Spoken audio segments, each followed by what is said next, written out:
سيدنا محمد وصحبه أجمعين.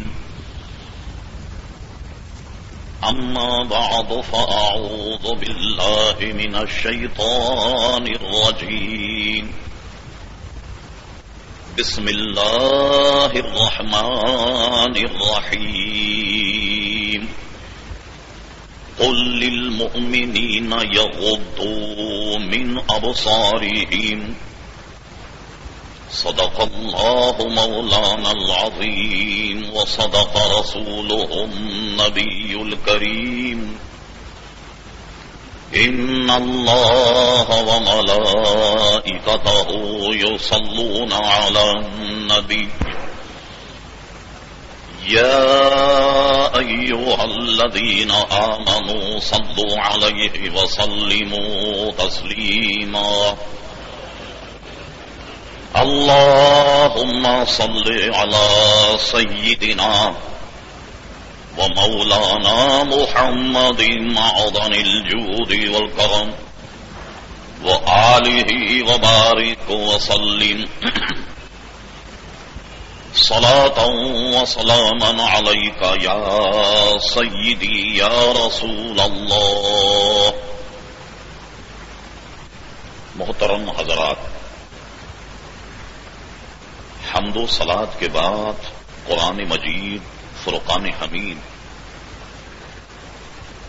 سورہ نور سے ایک آیت مقدسہ کا حصہ تلاوت کیا. قبل اس کے کہ جو کچھ تلاوت کیا گیا اس کے تحت کچھ عرض کیا جائے، اللہ تبارک و تعالی سے دعا ہے کہ وہ اپنے پیارے حبیب لبیب نبی کریم رؤوف الرحیم علیہ افضل الصلاۃ و تسلیم کے صدقے و طفیل مجھے حق کہنے کی توفیق عطا فرمائے. ہم تمام مسلمانوں کو اللہ تبارک و تعالی حق سن کر حق و قبول کرنے اور اس پر عمل کرنے کی توفیق عطا فرمائے. آپ کے ذہن میں ہوگا کہ گزشتہ جمعوں کے موقع پر حدود اور تعزیرات سے متعلق کچھ باتیں بیان کی گئیں، اور گزشتہ جمعے یہ عرض کیا گیا تھا کہ مجرم کو شریعت کے مطابق اگر سزا دے دی جائے اس کا بہترین فائدہ یہ ہے کہ وہ آخرت کے عذاب سے بچ جائے گا. اور اس سلسلے میں صحابہ کرام علیہم الرضوان میں سے بعض کا عمل ہم نے عرض کیا کہ آخرت کے عذاب سے بچنے کے لیے وہ اپنے جرم کا اعتراف کرتے ہیں حضور علیہ السلام کی خدمت میں، اور پے در پہ ان کے اعتراف کے بعد ان پر حد جاری کر دی گئی. یہ کتنی جرأت کا مقام ہے کہ دنیا کی اتنی بڑی ذلت کو صرف اس لیے برداشت کیا گیا کہ آخرت کے عذاب سے بچ جائے. اور حدیث میں بڑا پیارا جملہ ہے کہ جب انہوں نے حضور کی خدمت میں برائی کا اعتراف کیا تو یہ کہا کہ حضور ہمیں سزا دے کر پاک کر دیں آپ. یعنی جب ان پر اسلامی سزا نافذ ہو جائے تو وہ گناہ سے پاک ہو جائیں. اللہ تبارک و تعالی بدکاری سے ہم تمام مسلمانوں کو بچائے. مجھے جو آج بات عرض کرنی وہ یہ کہ اسلام ایک ایسا ہماگیر مذہب ہے، قرآن ایک ایسا قانون ہے کہ وہ صرف برائی کو نہیں روکتا بلکہ برائی کی جڑ کو پکڑتا. یہ بالکل ایسے جیسے پانی کہیں سے رس رہا ہو تو آپ اس کے سامنے بند باندھتے جائیے اور اصل سوراخ کو بند نہ کریں، نتیجہ یہ نکلے گا کہ وہ بند کا باندھنا بالکل لگ اور بیکار ہو کر رہ جائے. بالکل اسی طرح جیسے کسی جگہ آگ لگ جائے تو جہاں آگ پھیل رہی ہے سامنے کی طرف آپ پانی مارتے جائیے، جہاں سے آگ لگی ہے اس کو اگر نہ بجھایا جائے تو کبھی بھی آگ نہیں بجھے گی. تو اسلام نے اس کی برائی پر، اس کی جڑ پر قدغن لگا دی. آپ جانتے ہیں برائی، اور اس کو ہم انشاءاللہ موقع ہوا تو سلسلے وار عرض کریں گے. سب سے بڑا انسان کے بدن میں فتنہ کیا ہے؟ اور یہ میں نہیں کہہ رہا، اللہ کے رسول نے ارشاد فرمایا، وہ چیز جو تمہارے دونوں جبڑوں کے درمیان یعنی زبان، اور وہ جو تمہارے دونوں ٹانگوں کے درمیان یعنی شرمگاہ. اللہ اکبر. فرمایا تم اس کی حفاظت کا ذمہ لے لو اور میں جنت کا ذمہ دار. یعنی تم ان دو چیزوں کی حفاظت کی ذمہ داری لے لو اور جنت کا میں ضامن ہوں. یہ کتنا بڑا حکم ہے حضور علیہ السلام کا. عزیزان گرامی، ہوتا کیا ہے، شرمگاہ تک بات بہت بعد میں جاتی. اعلی حضرت فاضلی بریلوی کے کوئی 2 سال یا 2.25 سال کے تھے، بالکل بچے. اس وقت کا واقعہ بڑا عجیب ہے، بہت ممکن کسی کے سمجھ میں نہ آئے، لیکن جب آدمی بالکل بچہ اور مکلف ہو، غیر مکلف ہو، کسی حدود کی اس پر پابندی نہ ہو، تو کسی قسم کی برائی کا اس بچے کی جانب منسوب کرنا ہی لغو، کہ اس میں عقل ہی نہیں ہوتی. جتنی سوجھ بوجھ ہو اس کے مطابق وہ کام کرتا. تو اعلی حضرت فاضلی بریلوی بلکہ عام بچے 1.5 سال یا 2 سال کے ہوں تو عموماً کیا ہوتا ہے کہ ان کے نیچے سطر پوشی کا وہ اہتمام نہیں ہوتا. جیسے بڑے آدمی کوئی چڈی پہن لے، کوئی جانگیا پہن لے، کوئی چھوٹا سا رومال جیسا بچوں کو باندھ دیا جاتا، تو غالباً کچھ ایسا بنا ہوا ہے اور کرتا لمبا. تو اعلی حضرت اپنے شہر کی اور اس محلے کی گلی پر کھڑے ہوئے، تو بالکل بچے 2 سوا 2 یا 2.5 سال، کچھ بازاری عورتیں راستے سے گزر رہی. تو اعلی حضرت نے کیا کیا، اپنے دامن کو ایسے اٹھا کر آنکھیں چھپا لیں. دامن کو اٹھا کر آنکھیں چھپا لیں. عورتوں نے کہا واہ صاحبزادے، یعنی جو چیز چھپانے کی ہے وہ تو نہیں چھپائی اور آنکھیں چھپا رہے. تو بچے نے جواب دیا، فرما بات یہ ہے جب آنکھ بہکتی ہے تو سطر بہکتا ہے، جب آنکھ بہکتی ہے تو دل بہکتا ہے، جب دل بہکتا ہے تو سطر بہکتا ہے. تو کیوں نہ اس چیز کو چھپا لیا جائے جو اس کے بہکنے کا سبب ہے. بس یہی بات آج آپ کے ذہن میں پہنچانی ہے. ارشاد باری تعالیٰ ہوا، قل للمؤمنین یغضوا من ابصارہم. اے میرے پیارے حبیب صلی اللہ علیہ وسلم، لوگوں کو یہ بات بتا دیجئے، مومنین کو یہ بات باور کرا دیجئے کہ خبردار جب بھی وہ نامحرم کے سامنے ہوں، یہ اس کی تفصیل، جب بھی عورتوں کے سامنے ہوں یا عورتیں راستے سے گزر رہی ہوں یا عورتوں میں کسی بھی قسم کا آنا جانا ہو، یغضوا من ابصارہم، اپنی نگاہوں کو نیچی کر لیں، وَيَحْفَظُوا فُرُوجَهُمْ، اور اپنی شرم گاہوں کی حفاظت کریں، ذَلِكَ أَزْكَىٰ لَهُمْ، اور اسی میں تمہارے لیے پاکی. یعنی تم برائیوں سے بچ جاؤ گے. ستھرا رہنے کا طریقہ یہی ہے کہ جب بھی باہر نکلو تو اپنی نگاہوں کو نیچی رکھو اور اپنی شرم گاہوں کی حفاظت رکھو، اور اسی میں تمہارے لیے پاکی ہے. اور اس کے فوراً بعد ارشاد ہوا، اے میرے حبیب یہی بات آپ اسلامی خواتین سے بھی کہہ دیں کہ اپنی نگاہوں کو نیچی رکھیں. جب وہ لوگوں میں نکلیں تو پردے کے احکامات بیان کیے گئے کہ جب وہ نکلیں تو جس کو ہم اردو میں کہتے ہیں کہ گھونگھٹ کا نکالنا، چادر کو اس طریقے سے اوڑھیں کہ گلا اور سینہ جو ہے یہ چھپ جائے، اور چادر کو سامنے سے لٹکا لیں تاکہ کسی راہگیر کی نظر جو ہے وہ نہ پڑے، اور کسی کے سامنے نہ نکلیں الا یا تو ان کے شوہر یا تو ان کے محرم. محرم کون ہے؟ مختصر محرم کی تعریف یہ ہے کہ اس عورت کا جس سے ہمیشہ نکاح حرام ہو وہ محرم ہے. بھانجے، بھتیجے، ٹھیک ہے نا، اسی طرح اپنی اولاد، اولاد کی اولاد، بچی جو ہے اس کی اولاد، اسی طریقے سے شوہر جو ہے اس کی دوسری بیوی کی بھی اولاد. یہ ایسے رشتے جن کو محرم کہیں. تو ان کے علاوہ عورتیں جب بھی کہیں نکلیں تو اس طریقے سے پردہ کریں کہ گھونگھٹ چہرے سے سامنے نکال کر تاکہ ان کا چہرہ نظر نہ آئے. تو رب کریم نے قرآن مجید فرقان حمید میں کئی جگہ پردے کا حکم فرمایا اور اس موقع پر جسے ہم نے تلاوت کیا تو اللہ تبارک و تعالی نے برائیوں کی جڑ نگاہ تو آنکھ کو بچانے کا حکم دیا. یغضوا بالکل نیچی رکھو من ابصارہم اپنی نگاہوں کو بالکل نیچی رکھو. تو اب کیا ہوگا جب نگاہوں کو بچائیں گے تو دل بچ جائے گا, جب دل بچے گا تو سطر بچے گا. اس لیے کہ پہلے نگاہ بہکتی ہے, جب نگاہ بہکتی ہے تو دل بہکتا ہے, جب دل بہکتا ہے تو سطر بہکتا ہے. تو اس لیے قرآن نے پہلی نظر پر پابندی لگا دی. اب آئیے اس سے متعلق ہم چند احادیث میں وقت کی نزاکت کو ملحوظ رکھتے ہوئے صرف نکاح آپ کی خدمت میں عرض کرتے ہیں. ہوا یہ کہ اس کی نوبت کیوں آئی کہ رب کریم نے یہ فرمایا. اس آیت پر اور دیگر تفسیروں کو پڑھیں تو علماء نے اور جو حدیث میں بھی ہیں زمانے جہلیت کے پردے کو یا اس کی عریانیت کو بیان کیا. اس زمانے میں کیا ہوتا, عورتیں جو اوڑھنے کا روپٹہ ہے بالکل یہ تفسیروں میں موجود ایسے گلے میں ڈالتی, گلے میں ڈالنے کے بعد اس کی دونوں طرف اس کے سروں کو لٹکاتی, یعنی بالکل اس کا برعکس جیسے ہم سامنے ایسے ڈالیں تو جیسے ایسے سرے سامنے لٹک رہے ہیں تو اسی طریقے سے وہ خواتین اس طرح گلے میں روپٹہ ڈالتی اور پیچھے سرے جو ہیں وہ پیچھے کی طرف لٹکتی رہتی, جس کو عربی میں صدل کہتے.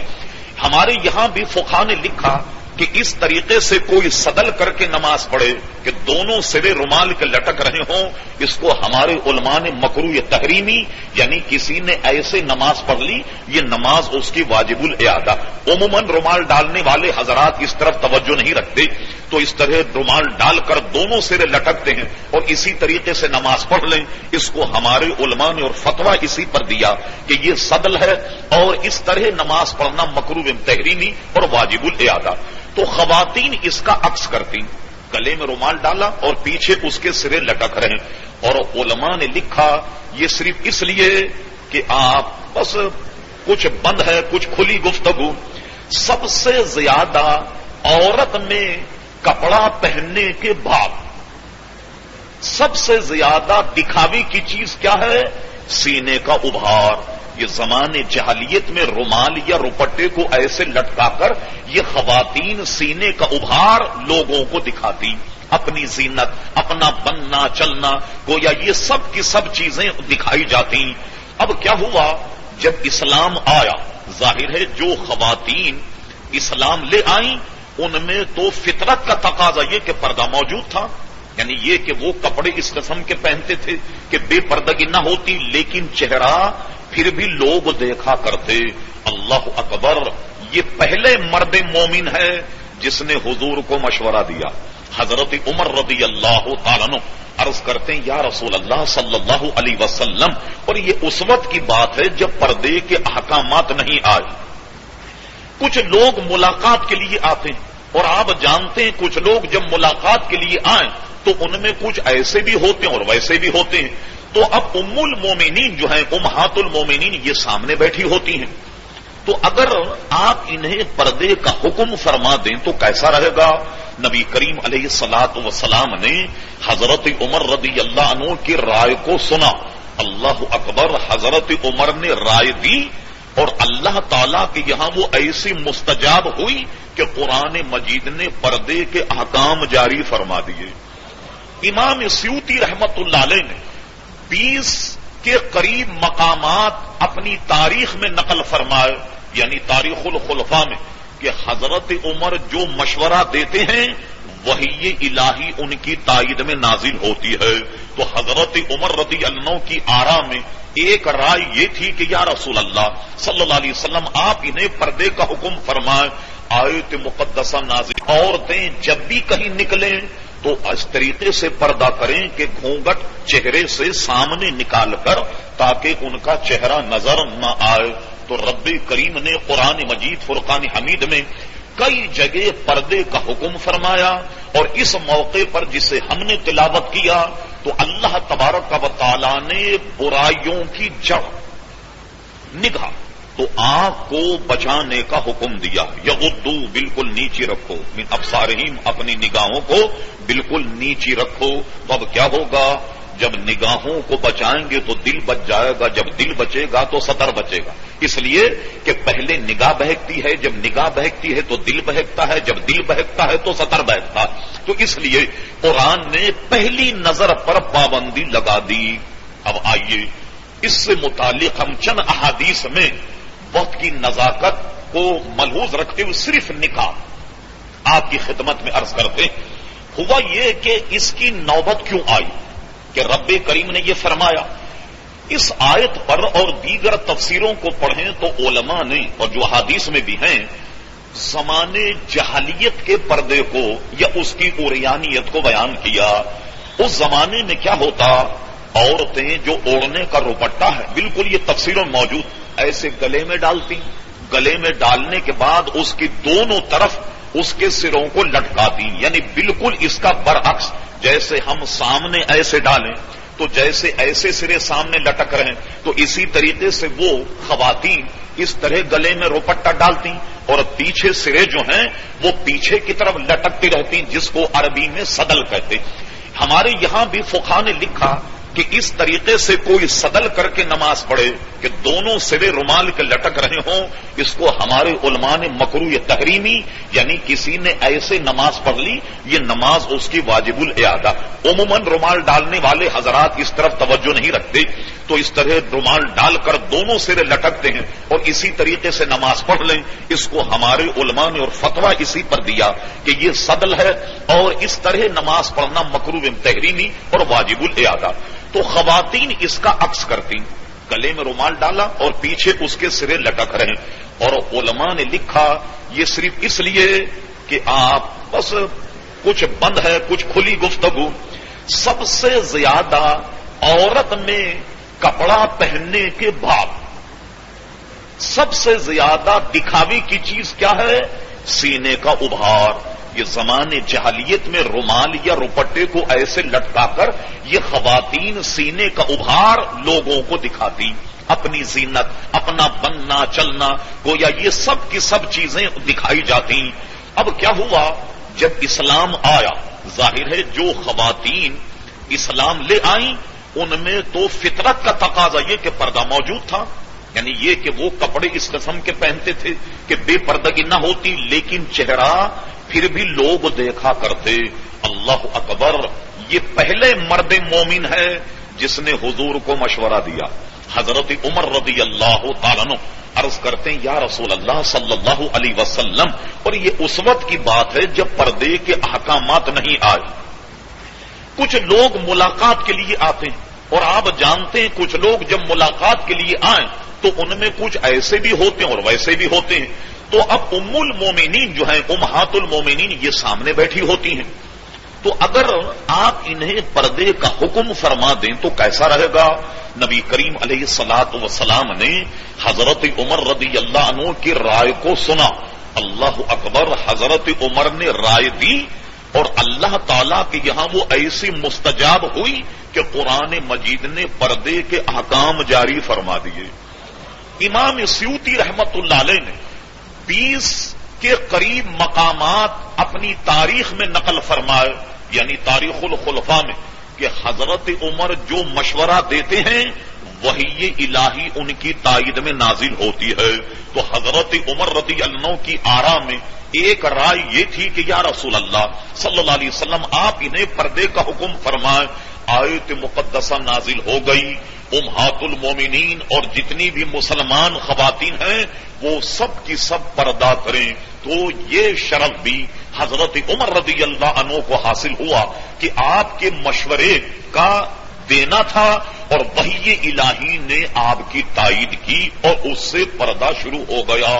اب جب اسلام میں پردہ آیا تو اندازہ کیجیے اس معاشرے اور ماحول کو سامنے رکھتے ہوئے جس سے ہم اور آپ گزر رہے ہیں، اس کو سامنے رکھ کر آپ غور فرمائیے. حدیث شریف میں آیا حضرت ام سلمہ ام المومنین وہ موجود اور دوسری حضور علیہ السلام کی زوجہ حضرت میمونہ یہ بھی ام المومنین یہ موجود ہیں. حضور علیہ السلام کے دربار میں یہ دونوں موجود ہیں اور ایک نابینا صحابی آئے. حضرت عبداللہ ابن مکتوم، اور ان کی انفرادیت یہ کہ جیسے حضرت بلال رضی اللہ عنہ اذان کہنے میں معروف تھے، ایک ان میں حضرت عبداللہ ابن مکتوم بھی ہے۔ علماء نے لکھا کہ اذان کے سلسلے میں جو خواب میں بشارتیں ہوئیں، ان کلمات کے تعین میں کہ انہوں نے اپنے اپنے خوابوں کو حضور سے بیان کیا کہ ہم نے فرشتے کو یہ کلمات کہتے ہوئے سنے، تو حضور نے ان کلمات کو اذان قرار دے دیا۔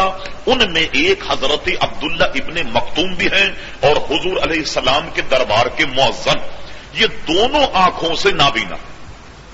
یہ آئے، انہوں نے دروازہ کھٹکھٹایا، پوچھا کون ہے؟ معلوم ہوا حضرت عبداللہ ابن مکتوم۔ تو حضور نے ام المومنین ام سلمہ، حضرت میمونہ رضی اللہ عنہما، ان دونوں سے فرمایا کہ تم پردہ کرو، پردہ کرو۔ ان میں سے ام سلمہ رضی اللہ عنہا عرض کرتی، یا رسول اللہ صلی اللہ علیہ وسلم، کیا ہم ان سے پردہ کریں؟ فرمایا ہاں پردہ کرو۔ عرض کرتی، حضور کیا وہ نابینا نہیں؟ وہ تو نابینا ہے، جب وہ ہم کو دیکھ ہی نہیں پائیں گے تو گویا ان سے پردے کا حکم فرماتے۔ حضور نے ارشاد فرمایا، جس سے پردے کی اہمیت کا اندازہ لگائیے، فرمایا ام سلمہ وہ تو نابینا ہیں، تم تو نابینا نہیں، یا وہ نابینا ہے، وہ تمہیں نہیں دیکھ سکتے مگر تم تو نابینا نہیں۔ اس لیے قرآن مجید فرقان حمید نے جہاں مردوں کے لیے فرمایا کہ اپنی نگاہیں نیچی رکھو، وہیں خواتین کے لیے بھی فرمایا کہ اپنی نگاہوں کو نیچے رکھا جائے۔ کیا مطلب ہوا؟ اس کی تشریح یوں ہو جائے آسان کہ جیسے کوئی مرد کسی عورت کو نہیں دیکھ سکتا، اسی طرح کوئی خاتون بھی کسی نامحرم مرد کو نہیں دیکھے۔ گویا دونوں کے لیے احکامات جو ہیں وہ مساوی ہیں، مرد عورت کو نہیں دیکھے، عورت مرد کو نہیں دیکھے۔ اچھا، اب یہ جو ہم راستے میں چلتے ہیں تو اچانک کسی پر نظر پڑ جائے، اور قرآن فرماتے یغضوا من ابصارہم، اپنی نگاہوں کو نیچی رکھو، اچانک کسی پر نظر پڑ جائے تو کیا ہے؟ بے عین ہی یہ مضمون حدیث میں موجود ہے کہ حضور نے جب بد نگاہی، غیر اور نامحرم عورتوں کی طرف دیکھنے سے منع فرمایا، تو اب ایک سوال خود حضور علیہ السلام سے کیا گیا کہ یا رسول اللہ صلی اللہ علیہ وسلم، بے ساختہ بغیر ارادے کے اگر کسی پر نظر پڑ جائے اب کیا کیا جائے؟ کہ اب بھی آدمی گناہگار ہوگا؟ تو دیکھیے سرکار نے عظیم تحفہ ہمیں دیا، فرمایا کہ جب اچانک نگاہ کسی نامحرم پر پڑ جائے تو نگاہ پھیر لو، نیکی کے ساتھ نگاہ کو پھیر لو، اب دوبارہ مت ڈالو۔ یعنی اب جب نگاہ پڑ گئی اسے پھیر لو، ہٹا لو، دوبارہ نگاہ مت ڈالو۔ اس لیے کہ جو یا جب تمہاری اچانک نگاہ پڑ گئی تو یوں سمجھو کہ وہ تمہاری نگاہ تھی پڑ گئی اچانک، اب دوسری ڈالو گے تو یہ شیطان کے اثر سے ہے، دوسری نگاہ جو ہے یہ شیطانی ہوگی، اس لیے دوسری نگاہ نہ ڈالی جائے۔ گویا اس کا حل نکل آیا کہ دیندار آدمی کی نظر اچانک کسی عورت پر پڑ جائے تو اچانک پڑتے ہی اپنی نظر کو وہ پھیر لے اور دوسری نگاہ نہ ڈالے کہ یہ نگاہ شیطان کی ہوگی، اپنی خواہش نفسانی کی تکمیل میں ہوگی۔ ارے بہت سارے احمق یہ سمجھے کہ مولانا جمعے میں کہہ رہے تھے کہ ایک نگاہ جائز ہے۔ اگر کوئی یہ ترجمہ سمجھ لے کہ ہم گئے تو جمعے میں مولانا تقریر کر رہے تھے اور انہوں نے یہ کہا کہ ایک نگاہ ڈالنا جائز ہے، تو کہیں ایک ہی نگاہ میں آپ صدر سے کیماڑی تک چھوڑ کے آ جائیں، تو اس کا جواز حدیث میں موجود نہیں ہے۔ تو اس ایک نگاہ پڑتے ہی اس کو لوٹا لیا جائے کہ اب دوسری مت ڈالو، یہ معصیت کی ہوگی، یہ گناہ کی ہوگی۔ اللہ نوجوانوں کو محفوظ فرمائے۔ صرف یہ چند سرخیاں ملاحظہ فرما کر اندازہ لگائیے کہ عورتوں پر اسلام سے کیسی قدغن لگائی۔ اب ہم صرف نکات بیان کرتے کہ مفصل حدیثوں کا وقت نہیں۔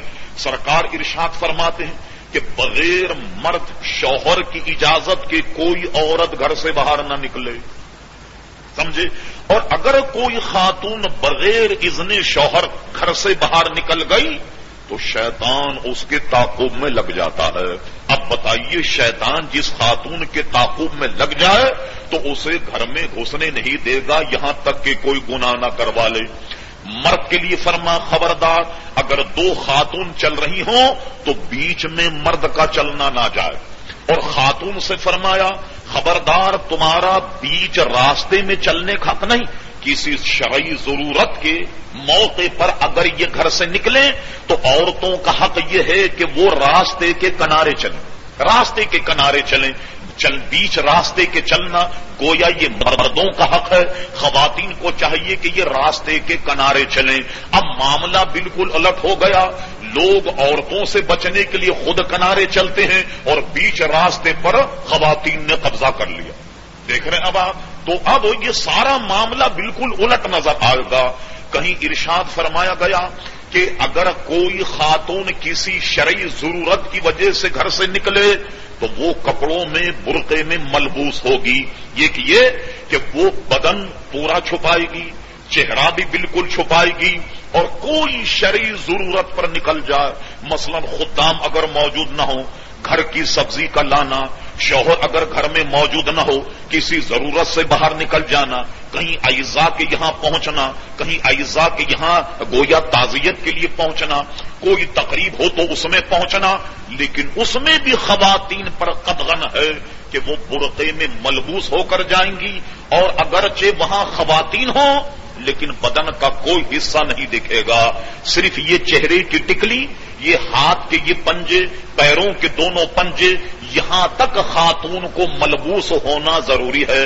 وہ اپنے گھر میں بیٹھے، وہ چاہے کسی تقریب میں جائے، اتنا ضروری۔ اور علماء فرماتے ہیں چونکہ یہ منسوس ہے کہ عورتیں اپنے گھونگھٹ کو ڈالیں، اس لیے فتنے کی وجہ سے چہرے کا چھپانا بھی ضروری ہے۔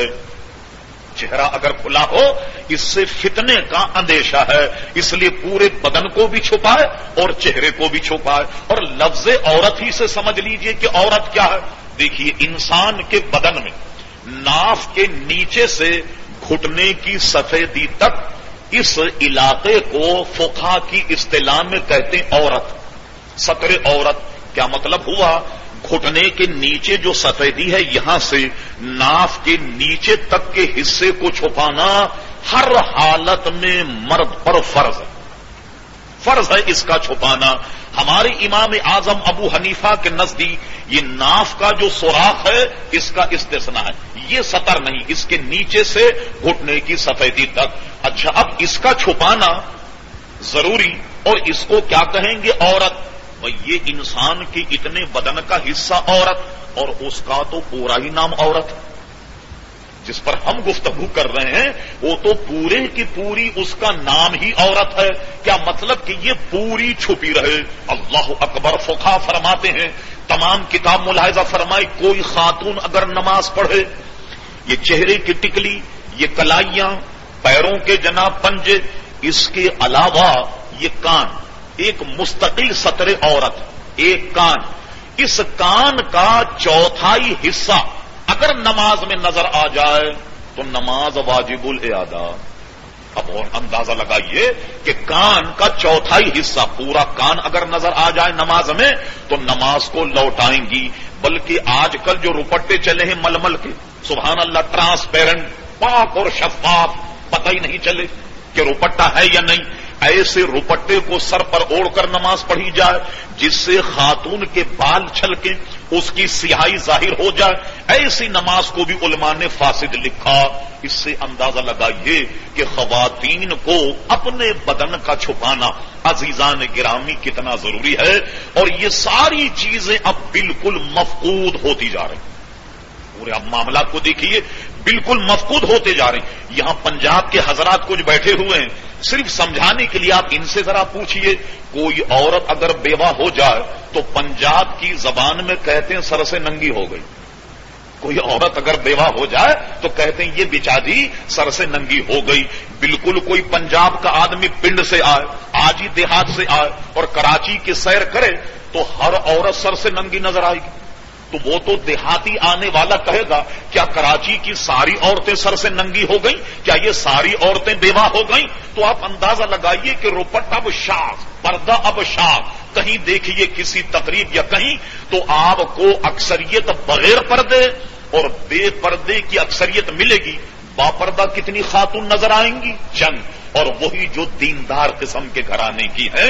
اس سے اندازہ لگائیے کہ ہم عزیزان گرامی کس روش کو ہم اختیار کر رہے ہیں. اب اس کے علاوہ سمجھانے کے لیے ایک اور حدیثیں تاکہ اس مسئلے کو اور اس کی نوعیت کو ہم اور آپ سمجھ لیں. نبی کریم صلی اللہ علیہ وسلم کسی جگہ پہنچے اور اس کو اس تناظر میں دیکھیے جہاں مردوں سے کام چل سکتا ہے وہاں تمام خواتین نے کام شروع کر دیا. میاں صاحب گھر میں بیٹھے ہوئے ہیں, بیوی سودا خریدنے جا رہے ہیں. یہ ضرورت ہے؟ ہرگز نہیں. میاں گھر میں موجود ہیں, بیوی صاحبہ بچوں کے کپڑے لینے جا رہے ہیں. کیا یہ کام مرد نہیں کر سکتے؟ یہ سارا اس کا نعمل بدل موجود ہے. تو آپ نے خواتین کو کائے کے لیے زحمت دی؟ اس حدیث سے اس مسئلے پر کافی اور شافی روشنی پڑتی ہے. نبی کریم علیہ الصلوۃ والسلام ایک جگہ سے گزرے, کچھ خواتین کو دیکھا کہ بیٹھی ہوئی کسی کے گھر کے باہر بیٹھی ہوئی. حضور نے ارشاد فرمایا کیا معاملہ, کیوں بیٹھی ہوئی؟ نے کہا حضور کسی کی میت ہو گئی تو گویا میت والے گھر میں یہ بیٹھی ہوئی. تو حضور نے ارشاد فرمایا کیا تم میت کو نہلاؤ گی؟ جو خواتین وہاں موجود تھیں ان سے پوچھا کیا تم میت کو نہلاؤ گی؟ کہا نہیں, ہم کیسے نہلائیں گے میت. فرمایا اچھا اب نہلاؤ گی تو نہیں, یہ بتاؤ کیا میت کو کندھا دو گی؟ نے کہا نہیں حضور, میت کو ہم کندھا کیسے دے سکتے, ظاہر ہے کہ تو مردوں کا کام ہے میت کو کندھا دیں. فرما اچھا پھر تیسری بات رہ جاتی وہ یہ ہے تو یا تو تم میت کو قبر میں اتارو گی اس لیے یہاں بیٹھی ہوئی ہو. انہوں کہا نہیں, ہم تو میت کو قبر میں بھی نہیں اتاریں. فرمایا ذرا غور کرو, نہ تم میت کے نہلانے والی ہو, نہ میت کو کندھا دینے والی ہو, نہ میت کو قبر میں اتارنے والی ہو, یہاں کیوں بیٹھی ہوئی؟ چاہو اپنے اپنے گھر. تو اس سے یہ ترشح ہوا کہ جو کام مرد کر سکتے ہیں وہاں عورتوں کی بلا وجہ حاضری یہ لغو, یہ بالکل ہی لغو ہے. آج تو عورتیں یہ کہتی ہیں, پڑھتے ہیں اب اخبار میں, شانہ بشانہ عورتوں کو شانہ بشانہ چلنا چاہیے. تو اب مسئلہ یہی ہو گیا جس کو اکبر الہ آبادی نے اپنے زمانے میں کہا تھا کہ سوچتا ہوں کیا کریں گی علم پڑھ کر بیویاں, بیویاں شوہر بنیں گی اور شوہر بیویاں. دیکھ لیجیے آپ کہ بیویاں شوہر بن گئیں اور شوہر جو ہے وہ بیویاں بن گئے. مرد کو گھر میں بٹھا دیا, عورتیں کمانے کی طرف نکل گئیں. تو اب دیکھ لیجیے بات یہی ہو گئی کہ جب پڑھ لکھنے کے بعد وہ میدان میں آ جائے تو یہ سمجھ لیجئے کہ دنیا کا تجربہ ہے کہ وہ خاتون پھر اب کسی کے قابو میں نہیں رہے گی. جب کمانے لگ جائے, تنخواہ لانے لگ جائے تو اب آپ کی زبان کھائے تو آنکھیں شرمائیں گی. پھر کس طریقے سے آپ قطرن لگائیں اپنے خواتین کو. تو عزیزان گرامی اب ہو کیا گیا, ہو یہ گیا کہ خواتین جب باہر نکلی تو نکلنے کے بعد انہوں نے مردوں کو قابو کر لیا. اور مرد اب ایسے قابو ہو گئے کہ بیویوں کے ایسے غلام بن گئے کہ اب مرد کا حکم گھر پہ نہیں چلتا, خواتین حکمراں ہیں. سمجھ گئے, وزیر داخلہ اب خاتون بن گئی ہے. اور اب تو ایک اور سلسلہ نکل آیا میمن حضرات سے بڑی معذرت کے ساتھ کہ ایک صاحب روتے ہوئے آئے. ہم نے کہا کیا ہوا؟ کہنے لگے بیوی نے گھر سے نکال دیا. ارے ہم نے کہا ہم تو یہ سنتے چلے آئے تھے کہ جناب مرد بیوی کو نکالتا ہے کہ جا سسرال کمبخت کہیں نہیں چل رہے. انہوں نے کہا نہیں, بیوی نے نکال دیا. اب جب پوچھا تو پتہ لگا کہ مکان ہی بیوی کا تھا اور یہ مکان تھا پگڑی کا, کہ پگڑی میں مکان لیا گیا, مکان بیوی کا. اب میاں بیوی میں جہاں تنازع ہوا تو آج کل کا دور یہ کہ بیوی شوہر کو گھر سے نکال دیتی. اللہ اکبر. تو بیوی کا اتنا غلبہ ہو گیا کہ اکبر الہ آبادی کہتا تھا اکبر ڈرتے نہیں برٹش کی فوج سے. برٹش زمانے کا شاعر کہنے میں اتنا مضبوط ہوں کہ برٹش کی فوج اگر سامنے آ جائے تو میں نہیں ڈرتا. اکبر ڈرتے نہیں برٹش کی فوج سے مگر شہید ہو گئے بیوی کی نوج سے. کہنے لگے بیوی کی ادا نے ہمیں قتل کر دیا, بیوی کی ادا نے ہمیں شہید کر دیا. یہ وہ دور ہے جس دور میں ہم اور آپ عزیزان گرامی گزر رہے ہیں. تو اللہ تبارک و تعالی ہم سب کو پردے کی پابندی کی رب کریم توفیق عطا فرما. اب اس دور میں سب سے بہترین چیز خاتون کے لیے کیا؟ اللہ اکبر. ایک مولانا ہمارے مفتی محمد رفیق صاحب پیچھے بیٹھے, آپ یہاں تشریف لے آئیے ذرا, بڑی مہربانی ہوگی. درود شریف اللہم صلی علی سیدنا مولانا محمد اماد الجود والکرم وآلہ وبارک وسلم صلاۃ و سلام علیک سیدی یا رسول اللہ صلی اللہ علیہ وسلم. صحابہ کرام علیہم الرضوان کا جھرمٹ توجہ کیجیے. حضور علیہ السلام نے ارشاد فرمایا اے جماعت صحابہ یہ بتاؤ کہ خاتون کے لیے سب سے بہترین چیز کیا ہے؟ اب صحابہ کرام ایک یوں سمجھ لیجئے جیسے پہلی ہو، اس کو بوجھنا. فرمایا یہ بتاؤ کہ خاتون کے لیے سب سے بہترین کیا چیز ہے؟ صحابہ کرام آپس میں گویا ایک دوسرے سے پوچھ رہے، کوئی فیصلہ نہیں ہو پا رہا کہ عورت کے لیے سب سے بہترین کیا چیز. حضرت علی رضی اللہ عنہ اس حدیث کے راوی ہیں. حضرت علی فرماتے ہیں کہ میں بھی اس مجمع میں بیٹھا ہوا تھا اور راوی بھی حضرت علی. فرما حضور نے ہم سب سے سوال کیا، فرما یہ بتاؤ کہ عورت کے لیے سب سے بہترین کیا چیز؟ جب یہ سوال، اب صحابہ کرام ایک یوں سمجھ لیجئے جیسے پہلی ہو، اس کو بوجھنا. فرما یہ بتاؤ کہ خاتون کے لیے سب سے بہترین کیا چیز ہے؟ صحابہ کرام آپس میں گویا ایک دوسرے سے پوچھ رہے، کوئی فیصلہ نہیں ہو پا رہا کہ عورت کے لیے سب سے بہترین کیا چیز. حضرت علی رضی اللہ عنہ اس حدیث کے راوی ہیں. حضرت علی فرماتے ہیں کہ میں بھی اس مجمع میں بیٹھا ہوا تھا اور راوی بھی حضرت علی. فرما حضور نے ہم سب سے سوال کیا، فرما یہ بتاؤ کہ عورت کے لیے سب سے بہترین کیا چیز؟ جب یہ سوال ہم میں کوئی نہیں بوجھ پایا اور کوئی نہیں جواب دے پایا، میں چپ چاپ سے اٹھا، چپ چاپ سے اٹھ کر اپنے گھر آیا اور اپنے گھر آنے کے بعد حضرت فاطمہ سے پوچھا. اگر یہ مسئلہ معلوم نہیں تو ان سے پوچھ لیا جائے. میں نے اپنی بیوی حضرت فاطمہ سے پوچھا کہ بھری محفل میں سرکار نے یہ سوال فرما دیا کہ خواتین اور ایک عورت کے لیے سب سے بہترین کیا چیز ہے، اور ہم میں سے کسی کو جواب نہیں آ رہا، تو تم جواب بتاؤ اس کا جواب کیا ہے؟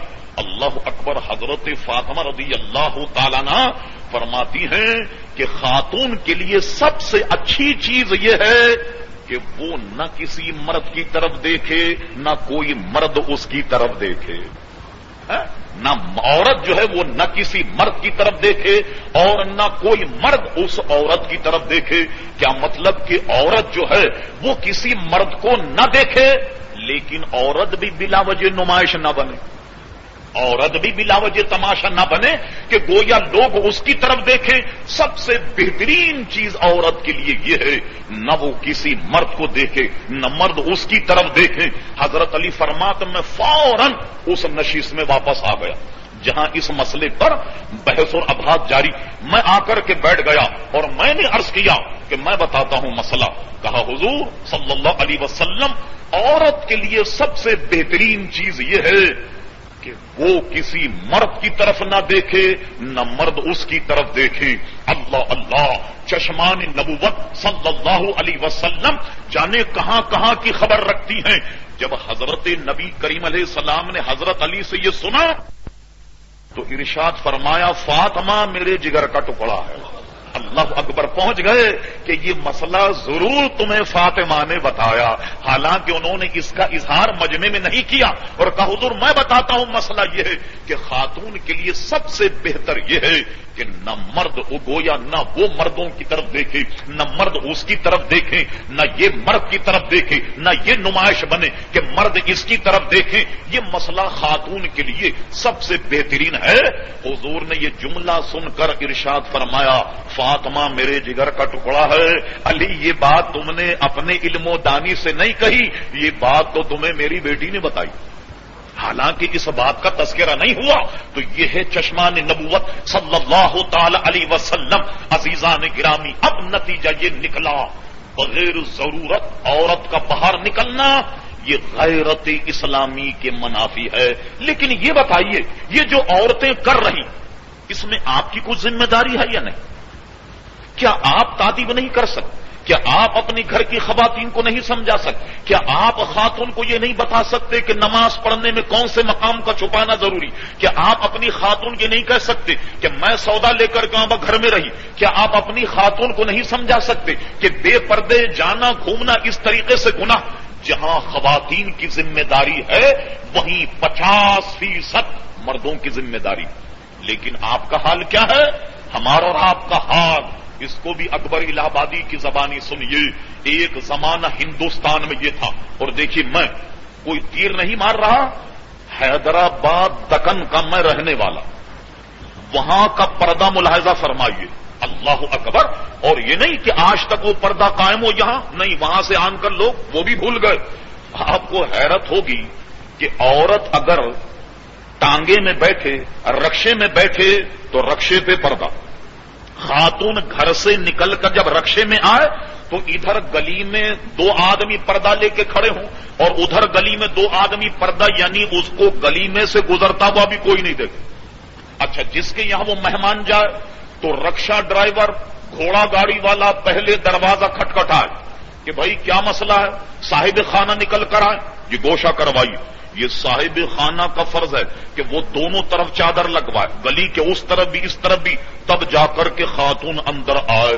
تو ایک مرتبہ غیرت اسلامی کا عالم یہ تھا کہ خاتون جس سواری میں ہو اس پہ پردہ, جہاں وہ نکلے اس پہ پردہ. اب بتدریج انگریز جب ہندوستان میں آیا, یہ بیج اس نے بویا, انہوں کا یہ تو مولویوں نے زبردستی تم پر قدغن لگا رکھی ہے. اور دیکھو ہمارے یہاں نہیں دیکھا کیا ہوتا, ہم نے کچھ باہر ممالک کو دیکھا. آپ جانتے ہیں عورت کا حال کیا ہے؟ سب سے بہترین عورت کا استعمال یہ ہے کہ اس کو نیم بہ نہ کر کے کسی شاندار رسالے پر اس کی فوٹو چھاپ دی جائے. دیکھا اب نتیجہ کیا نکلا. ایک مرتبہ ڈربن میں کوئی 82 کی بات, ایک اخبار نے پورا ایک کالم لکھا ساؤتھ افریقہ, اور اس نے یہ لکھا کہ یہاں جتنی عورتوں کی شادی ہوتی ہے, ان شادی شدہ عورتوں میں جن کی شادی ہو مشکل سے 30% عورتیں کماری ہوتی ہیں, 70% عورتیں کماری نہیں ہوتی جن کی شادی ہوتی ہے. ملاحظہ فرما آپ نے, عورت کو ماڈل گرل پیش کرنے کے ثمرات عزیزان گرامی کیا ہیں. اور آپ دیکھیے خود ہمارے اخبارات میں یہ سارے کالم لکھے گئے پورے جرائد کے اندر کہ باہر جب پردہ اٹھ گیا, خاتون نے اپنا وہ مقام لے لیا جو مردوں کا مقام ہے, تو نتیجہ یہ نکلا, یہ اخباروں نے لکھا, گڑیا کے کھیلنے کے زمانے میں وہاں کی عورتیں اپنے بچوں سے کھیلتی. کیا مطلب ہوا اس کا کہ عورتوں کی بچیوں کی وہ عمر کہ جس میں وہ گڑیوں سے کھیلتی ہیں تو برائی اتنی بڑھ گئی کہ گویا جب یہ اس بھیانک معاشرے میں گئیں تو گڑیوں کی کھیلنے کی عمر میں وہ صاحب اولاد بن گئیں, بجائے گڑیوں سے کھیلنے کے اپنے بچوں سے کھیلتی ہیں. کیا کوئی شخص انکار کر سکتا؟ یہ سب بے پردگی کے ثمرات ہیں. تو میں عرض کر رہا تھا کہ اکبر الہ آبادی کہیں جب نکلے تو کچھ عورتوں کو دیکھا کہ بے پردہ. پوچھا محترمہ کون؟ یہ انگریز آئے اور انہوں نے بے پردہ کر دیا. مسلمان خاتون. کہا تم کون؟ کہا مسلمان. کہا مسلمان اور بے پردہ, تم پردہ کیوں نہیں کرتی؟ تو دونوں میں افہام اور تفہیم ہوئی. تو خاتون نے جو جواب دیا, اکبر الہ آبادی بلک گیا اس جواب کو سن کر, اور اس نے پھر اس امت کی مردوں کو پیغام دیا کہ خاتون نے کیا کہا, اور اس کو وہ یوں شیر کا جامہ پہناتا ہے. بے پردہ جو میں نے دیکھی چند بیبیاں, اکبر زمین میں غیرت قومی سے گڑ گیا. میں غیرت قومی سے زمین میں گڑ گیا کہ میرے مولا, یہ خاتون مسلمان اور یہ بے پردہ, ان کے چہرے پر نقاب نہیں. میں تو زمین میں گڑ گیا غیرت قومی. کہتے ہیں پوچھا جو ان سے آپ کا پردہ وہ کیا ہوا؟ کہنے لگی کہ عقلوں پہ مردوں کی پڑ گیا. پوچھا عورتوں سے کہ محترمہ یہ آپ کا پردہ کہاں گیا؟ تو کہا یہ پردہ ہمارے چہرے سے نکل کر ہماری شوہروں کی عقلوں پر پڑ گیا. بات بھی بالکل درست ہے کہ ہماری جو خواتین ہیں ان کے چہرے سے یہ پردہ نکل کر مردوں کی عقلوں پر پڑ گیا. یہی وجہ ہے کہ کوئی مرد اب اس حیثیت اور اس پوزیشن میں نہیں کہ اپنے گھر کی خواتین کو پردہ کرائے. میں آپ سے سچ کہتا ہوں اور آپ اس کی تائید کریں گے, ہمارے معاشرے کی 95 بلکہ 99 بیماریاں جو ناسور بن گئی, کینسر بن گئی, یہ سب کا انسداد پردے میں. آج اگر ہماری ماں بہنیں پردہ کر لیں تو ہمارا معاشرہ 1%, 10 یا 25% نہیں بلکہ 95% عزیزان گرامی گویا سدھر سکتا ہے. اور یہ سارا کا سارا راز عزیزان گرامی پردے میں ہے. اللہ تبارک و تعالی تمام ماں بہنوں کو پردے کی توفیق عطا فرمائے. آخری ایک بات جو رہ گئی اسے عرض کر دیتا ہوں, صرف اس کی اہمیت کے اعتبار یہاں تک کہ فرما کہ خاتون کا مسجد میں نماز پڑھنے سے بہتر کہ صحن میں پڑھے، صحن میں پڑھنے سے بہتر ہے کہ کمرے میں پڑھے، کمرے میں پڑھنے سے بہتر ہے کہ کوٹری میں پڑھے۔ بھائی بتائیے، صحن میں اسے کوئی نہیں دیکھ رہا، کمرے میں اسے کوئی نہیں دیکھ رہا، لیکن فرما احتیاط کا تقاضا یہ ہے خاتون کے لیے کہ صحن میں پڑھنے سے بہتر کہ اور اندر چلی جائے، وہاں پڑھنے سے بہتر کہ اور اندر چلی جائے۔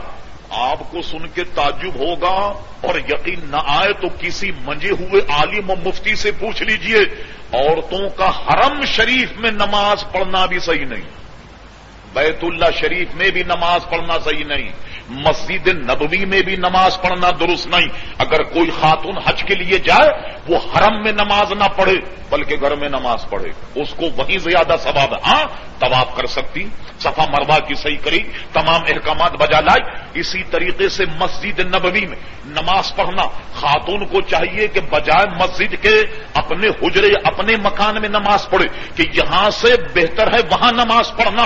اچھا کس کا صاحب یہ مسئلہ سمجھ میں نہیں آیا؟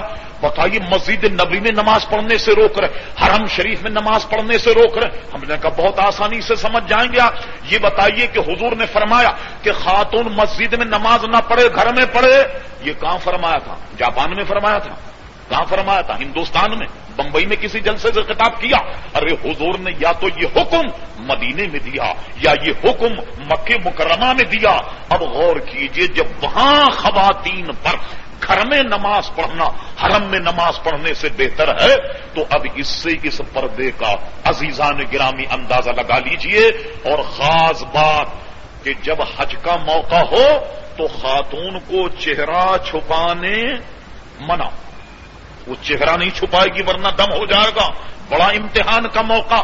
خاتون سے کہا کہ وہ چہرہ کھولے اور مردوں سے کہا یغضوا من ابصارہم، اپنی نگاہ نیچی کرو، بڑا امتحان کا وقت، بڑا امتحان کا وقت ہے کہ تمہیں نظر نیچی کرنے کا حکم دیا اور خاتون کو چہرہ نہ چھپانے کا حکم دیا۔